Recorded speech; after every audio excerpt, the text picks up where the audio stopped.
আমরা এখনই শুরু করছি। আজকে আপনারা জানেন খুবই আমাদের একটা গভীর শোকের দিন।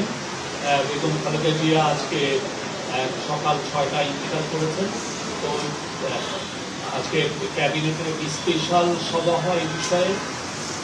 এই সভাপতিত্ব করেন চিফ অ্যাডভাইজার মহোদয়। তো এই বিষয়ে আমাদের adviser law adviser professor Asif Nazrul বিস্তারিত বলবেন। আসসালামু আলাইকুম। আজকে বাংলাদেশের জন্য, বাংলাদেশের প্রতিটি মানুষের জন্য গভীর শোকের একটা দিন। আজকে বাংলাদেশের 3 বারের সাবেক প্রধানমন্ত্রী, গণতন্ত্র, সার্বভৌমত্ব এবং বাংলাদেশের মর্যাদা রক্ষায় অতন্দ্র প্রহরী আপসীর নেত্রী বেগম খালেদা জিয়া ভোর 6টার সময় শাহাদাত বরণ করেছেন। ইন্না লিল্লাহি ওয়া ইন্না ইলাইহি রাজিউন। গোটা জাতির মতো আজকে আমাদের সরকারে যারা আছেন আমরাও গভীরভাবে শোকাভিভূত। এই শোকের পরিবেশে আজকে বিশেষ আয়োজনে প্রধান উপদেষ্টার সভাপতিত্বে উপদেষ্টা পরিষদের একটা বিশেষ সভা অনুষ্ঠিত হয়েছে। সভার শুরুতে সাবেক প্রধানমন্ত্রী বেগম খালেদা জিয়ার মৃত্যুতে দাঁড়িয়ে 1 মিনিটে নীরবতা পালন করা হয় এবং তার আত্মার মাগফিরাত কামনা করে মোনাজাত করা হয়। মোনাজাত পরিচালনা করেন আমাদের ধর্মমন্ত্রী। সবাই বেগম জিয়ার মৃত্যুতে আগামীকাল থেকে 3 দিনের জন্য রাষ্ট্রীয় শোক প্রস্তাব গৃহীত হয়েছে এবং আগামীকাল সাধারণ ছুটির ঘোষণার সিদ্ধান্ত হয়েছে। সবাই বেগম জিয়ার মৃত্যুতে একটি শোক প্রস্তাব গৃহীত হয়। শোক প্রস্তাব পাঠ করেন আমাদের তথ্য ও পরিবেশ উপদেষ্টা। সবাই সিদ্ধান্ত হয় যে বাংলাদেশে যত দূতাবাস আছে পৃথিবীর বিভিন্ন প্রান্তে সেখানে শোক বই খোলা হবে। সভায় বিশেষ আমন্ত্রণে অংশ নেন বিএনপির মহাসচিব জনাব মির্জা ফখরুল ইসলাম আলমগীর। তিনি সাবেক প্রধানমন্ত্রী বেগম খালেদা জিয়ার পক্ষ থেকে, খালেদা জিয়ার পরিবার, বেগম এবং দলের পক্ষ থেকে অন্তর্বর্তীকালীন প্রতি কৃতজ্ঞতা প্রকাশ করেন এবং বেগম জিয়ার নিরাপত্তা সহ সকল ক্ষেত্রে প্রয়োজনীয় সহযোগিতা প্রদান করার জন্য ধন্যবাদ জানান। মির্জা ফখরুল ইসলাম আলমগীর সাহেব আমাদের সভাকে অবহিত করেন যে আগামীকাল বুধবার বাদ জোহর জাতীয় সংসদের দক্ষিণ প্লাজা এবং এর সংলগ্ন মানিক মিয়া এভিনিউতে বেগম খালেদা জিয়ার জানাজা অনুষ্ঠিত হবে। জানাজার পর তাকে শহীদ রাষ্ট্রপতি, বীর মুক্তিযোদ্ধা রাষ্ট্রপতি জিয়াউর রহমানের পাশে দাফন করা হবে। দাফন করা হবে শহীদ রাষ্ট্রপতি জিয়াউর রহমানের পাশে। আজকে সবাই বেগম জিয়ার দাফন এবং জানাজা সম্পর্কিত বিষয়ে সরকার সব ধরনের সহযোগিতা প্রদান করবে বলে জানিয়েছেন মাননীয় প্রধান উপদেষ্টা। মাননীয় প্রধান উপদেষ্টা ডক্টর মোহাম্মদ ইউনূস সভায় বেগম জিয়ার বিষয়ে বিভিন্ন স্মৃতিচারণ করেন। একটা কথা বলতেই হচ্ছে যে উনি আমাদেরকে মনে করিয়ে দেন শেষ যখন দেখা হয়েছিল বেগম জিয়া ওনার সাথে একান্তে অনেকক্ষণ কথা বলেছিল। আপনারা জানেন সেনা সদরে যে অনুষ্ঠিত হয়েছে প্রোগ্রাম, সেখানে উনি অত্যন্ত সুন্দর ছিলেন, সবার সাথে কথা বলেছেন এবং উনি স্মৃতিচারণ করেছেন মাননীয় প্রধান উপদেষ্টা। এবং উনি এটা বারবার বলেছেন যে আজকে এরকম এক জাতির এই বিশেষ মুহূর্তে আমাদের বেগম খালেদা জিয়ার উপস্থিতি অনেক প্রয়োজন ছিল। ওটা জাতি ওনার জন্য দোয়া করেছে, আল্লাহর ইচ্ছা উনি চলে গেছেন।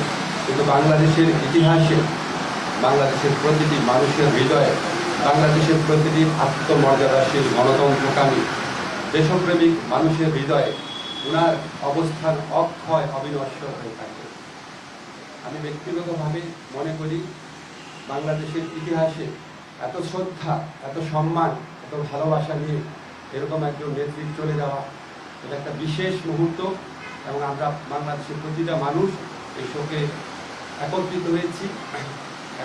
একত্রে আমরা আগামীকাল শোক দিবস পালন করবো, এরপরে যেদিন শোক দিবস পালন করবো সবাই আমরা বেগম খালেদা জিয়ার প্রতি যথার্থ সম্মান প্রদর্শনের জন্য ওনার যে জানাজা হবে এবং ওনার যে দাফন কাজ হবে সেটা আমরা অত্যন্ত শৃঙ্খলার সাথে আফগান পরিবেশে আমরা আমাদের সবার দায়িত্ববোধ থেকে সুশৃঙ্খলভাবে এই অনুষ্ঠানগুলো আমরা দাফন এবং জানাজার যে কর্মসূচি রয়েছে সেগুলো আমরা পালন করবো। এই প্রত্যাশা আমরা ব্যক্ত করছি। ধন্যবাদ। আমরা কয়টা কোশ্চেন নিব? মোস্তফা মল্লিক। স্যার, আমার প্রশ্নটা হচ্ছে যে সবই আপনি বললেন, সকাল থেকে আরো বলা হয়েছে নিজ নিজ আপনারা জানাবেন, সরকার এবং বিএনপির পক্ষ থেকে বলা হয়েছে। আমার একটা প্রশ্ন হচ্ছে যে মানুষজন বলছে যে খালেদা জিয়াকে মানে মারা যাওয়ার মধ্য দিয়ে প্রমাণ করতে হয়েছে যে তিনি আসলে অসুস্থ ছিলেন। আপনি এর আগে সবচেয়ে বেশি সোচ্চার ছিলেন, তাকে বিদেশে পাঠানো, তার শারীরিক অবস্থা, এবং এই সরকার আসার পরে তাকে আসলে অতি গুরুত্বপূর্ণ ব্যক্তি হিসেবে গণনা করা হয়েছে। কিছুটা তো নির্দয় আচরণ হয়েছিল আগের সময়। আপনি আগের সময় নির্দয় আচরণের কথা বললেন, ওনাকে একটা প্রহসনমূলক রায়ে ওনাকে জেলখানায় পাঠিয়ে অকথ্য নির্যাতন করা হয়েছে।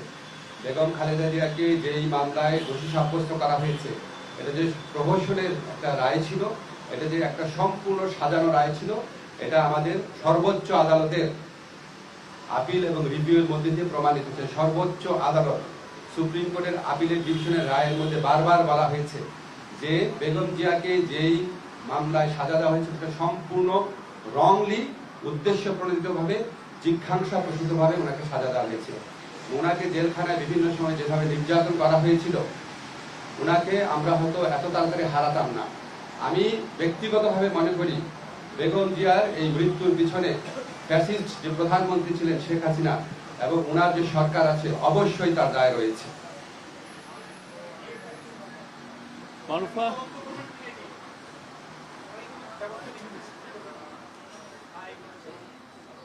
তবে আপনাকে একটা জিনিস আমরা বলি, আমরা আমাদের সরকারের পক্ষ থেকে আপনারা সবাই লক্ষ্য করেছেন, আমাদের যা করার ছিল, আমাদের মাননীয় প্রধান উপদেষ্টা প্রফেসর ডক্টর মোহাম্মদ ইউনূস উনি ব্যক্তিগতভাবে সমস্ত সময় খোঁজ খবর রেখেছেন।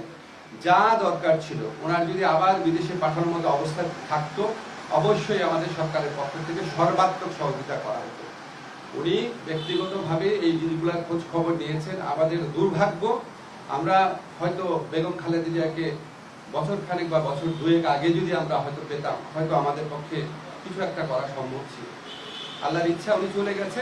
তবে আমাদের জন্য সবচেয়ে বড় আনন্দের ব্যাপার হচ্ছে উনিও সারা দেশের মানুষের সম্মান, শ্রদ্ধা এবং ভালোবাসা নিয়ে বিদায় নিয়েছেন।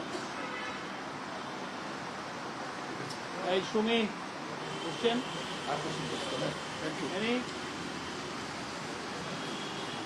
ঠিক আছে, আপনারা সবাই ভালো থাকবেন। এই বিষয়ে একটা মিটিং হচ্ছে এখন 12:30টার সময়, কালকে সিকিউরিটি সিচুয়েশন। আমি জাস্ট মাইকে বলে দিচ্ছি, কালকে মাননীয় প্রধান উপদেষ্টার নির্দেশক্রমে আগামীকাল জানাজা এবং দাফন অনুষ্ঠান সার্বিকভাবে কোঅর্ডিনেশন করার জন্য 12:30টার সময় এখনই আমরা স্বরাষ্ট্র মন্ত্রণালয়ে বসছি। এছাড়াও বিভিন্নভাবে কোঅর্ডিনেট করা হচ্ছে। আমরা চাই এই আগামীকালের যে জানাজা এবং দাফন এটা যেন সুশৃঙ্খলভাবে অনুষ্ঠিত হয়। আপনারা সবাই সহযোগিতা করবেন। আপনারা গণমাধ্যম এই স্বৈরাচারী ফ্যাসিস্ট সরকারের পতনের পর যেভাবে সরকারকে বিভিন্ন কাজে সহযোগিতা করছেন, আমরা সত্যি কৃতজ্ঞ। আগামীকাল ইনশাআল্লাহ আমরা আপনাদের সহযোগিতা পাবো। ধন্যবাদ। Thank you.